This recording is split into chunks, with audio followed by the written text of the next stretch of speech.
Hello. आज आपण लाल मिरच्याची ओल्या मिरच्या आहेत या लाल मिरच्याची चटणी पाहणार आहोत.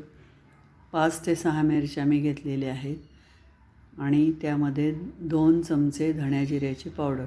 ही धण्या जिऱ्याची पावडर मी करून ठेवलेली आहे.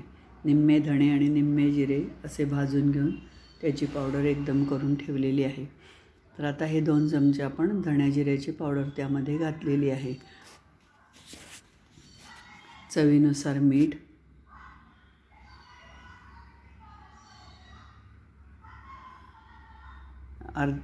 पाऊण वाटी अर्धी वाटी गूळ, अर्ध्याला थोडे कमीच घेतलेले आहे,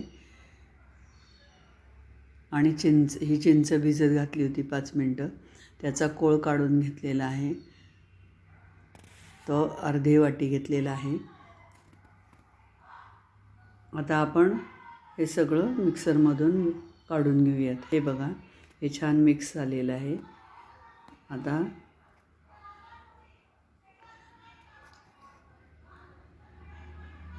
अशी ही चटणी आपली तयार आहे. आता याला आपण फोडणी करणार आहोत.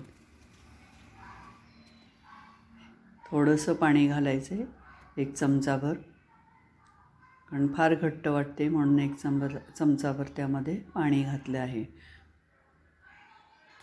आता त्यासाठी आपण कढई ठेवलेली आहे. 1 चमचा त्यामध्ये तेल घातलेलं आहे.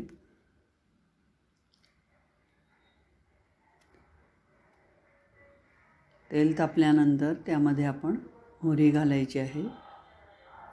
1 चमचाभर मोहरी घातली आहे.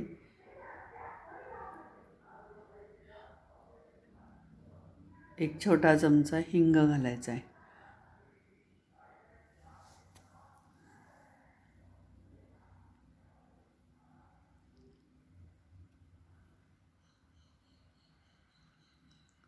आणि छोटा चमचा भरून हळद.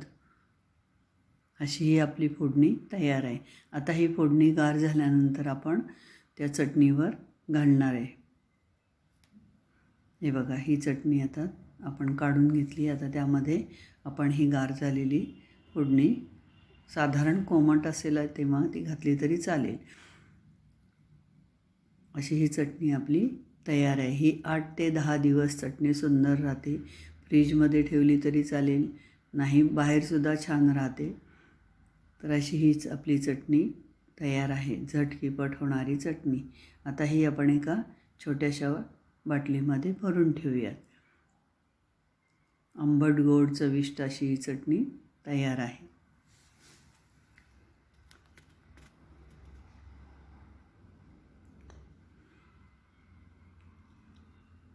आता त्याला आपण झाकण लावून फ्रीजमध्ये ठेवा, अगर बाहेर ठेवा. 8 ते 10 दिवस त्याला काहीही होत नाही. धन्यवाद. नक्की करून पहा.